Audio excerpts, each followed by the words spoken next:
Bonjour Héloïse Goua. Bonjour Philippe, bonjour à tous. Au sommaire de votre journal des médias, Héloïse. Jean-Jacques Bourdin écarté temporairement de l'antenne de BFM TV et RMC. Une nouvelle chronologie des médias signée aujourd'hui.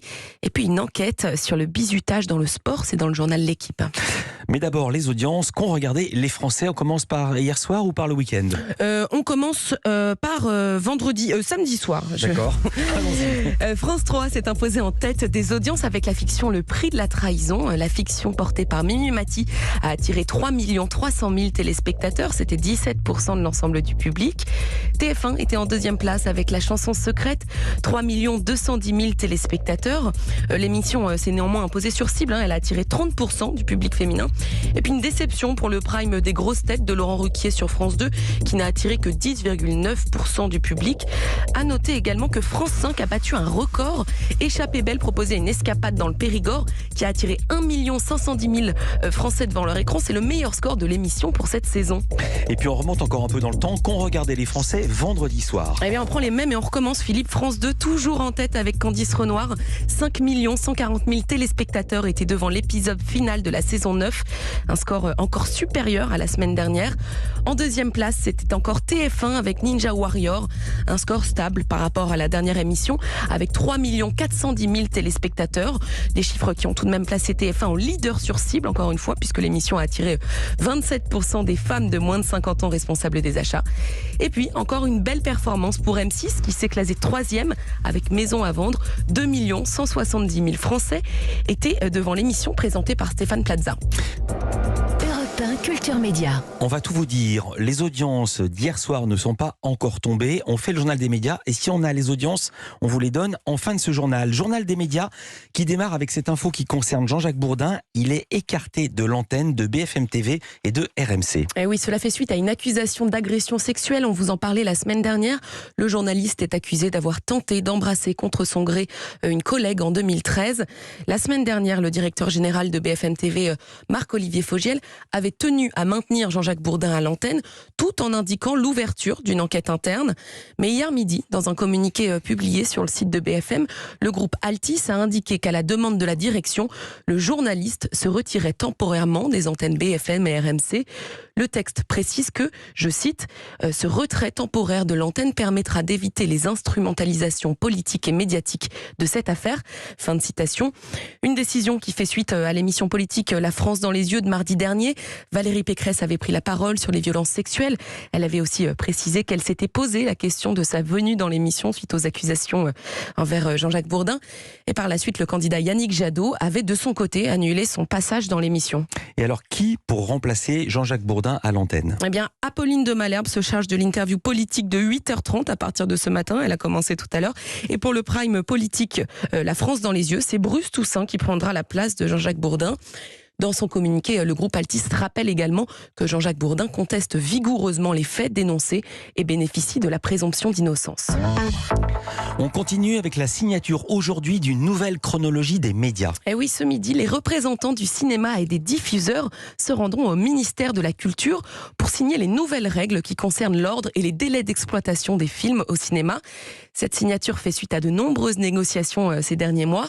Parmi les grands gagnants de cette nouvelle chronologie des médias, Canal+. Pour obtenir une meilleure exposition que les plateformes comme Disney+ ou Netflix, la chaîne a accepté en décembre dernier d'investir 190 millions d'euros par an dans le cinéma. En échange, Canal+ pourra diffuser les films qu'il préfinance seulement 6 mois après leur sortie en salle. Jusqu'ici, la chaîne devait attendre 8 mois. Et de leur côté, les chaînes gratuites, publiques et privées, devront attendre 22 mois pour diffuser un film après sa sortie en salle. Une règle défavorable selon TF1, qui a souhaité en conséquence une totale exclusivité de la diffusion afin d'éviter que ces films ne soient préalablement diffusés sur les plateformes. Mais alors justement, comment ça va se passer du côté des plateformes américaines? Eh bien, Netflix a signé un accord avec les professionnels du cinéma qui l'engage notamment à financer de petits films à hauteur de 3 à 4 millions d'euros. Ça représente tout de même entre 20 et 30 millions d'euros par an d'investissement dans le cinéma. Cet accord lui donnera le droit de diffuser 15 mois après leur sortie en salle les films, pour une durée de 7 mois. Et ce sera plus long pour Disney+ et Amazon Prime, qui de leur côté devront attendre 1 an et demi après la sortie en salle pour diffuser les films. Et face à ces contraintes imposées aux plateformes, la SACD, la Société des auteurs et compositeurs dramatiques, a indiqué qu'elle ne signerait pas cette nouvelle chronologie des médias. La SACD considère que ces nouvelles règles risquent de dissuader les plateformes qui produisent de sortir leurs films au cinéma. Si elles sont signées, les nouvelles règles devraient entrer en vigueur le 10 février prochain pour une durée de 3 ans. Dans l'actualité des médias également, une enquête sur le bizutage dans le sport. Enquête à retrouver dans le journal L'Équipe. 2 ans après une enquête qui avait fait beaucoup de bruit sur les violences sexuelles dans le sport, le journal s'attaque cette fois au bizutage. Bizutage qui, je le rappelle, est interdit en France depuis 1928. Une pratique physique et psychologique qui reste profondément ancrée dans le sport et qui peut avoir des conséquences dévastatrices et indélébiles sur les individus et les carrières, selon l'enquête. Le journaliste Jean-Christophe Colin explique la nécessité de cette enquête dans le milieu du sport. Je voyais pas trop le problème en fait du bizutage. Moi j'avais un avis presque positif sur le bizutage en me disant que ça avait une fonction essentielle dans le sport, notamment dans le sport collectif, pour souder une équipe, que c'était un rite initiatique nécessaire et plutôt jovial. Et finalement, j'ai découvert l'autre revers de la médaille. En fait, j'ai découvert que le bizutage, c'était un vrai problème dans le sport et beaucoup plus grave que ce que je ne pensais. Pour montrer cela, le journaliste a découpé son enquête en 4 chapitres qui explorent notamment les ravages de cette pratique dans le handball, même s'il précise que tous les sports sont touchés à différents niveaux. Le reportage donne également la parole aux jeunes victimes, toutes anonymisées parce qu'elles ont du mal à parler de ce sujet. Tous craignent des représailles ou une exclusion du groupe. L'enquête est également nourrie de témoignages de sportifs célèbres comme Alain Bernard qui a été victime de certaines pratiques criminelles. Jean-Christophe Colin nous raconte ce qui l'a le plus frappé dans cette enquête. Ce que j'ai découvert au cours de cette enquête, c'est qu'un geste anodin peut avoir des conséquences terribles parce que, en fait, on ne connaît pas toujours les personnes avec qui on partage un vestiaire et faire subir une petite humiliation à quelqu'un, en fait, ça peut ajouter un traumatisme existant. C'est ce que les spécialistes appellent la valeur traumatique ajoutée, c'est-à-dire que cette petite humiliation, elle va venir déclencher des traumatismes beaucoup plus profonds.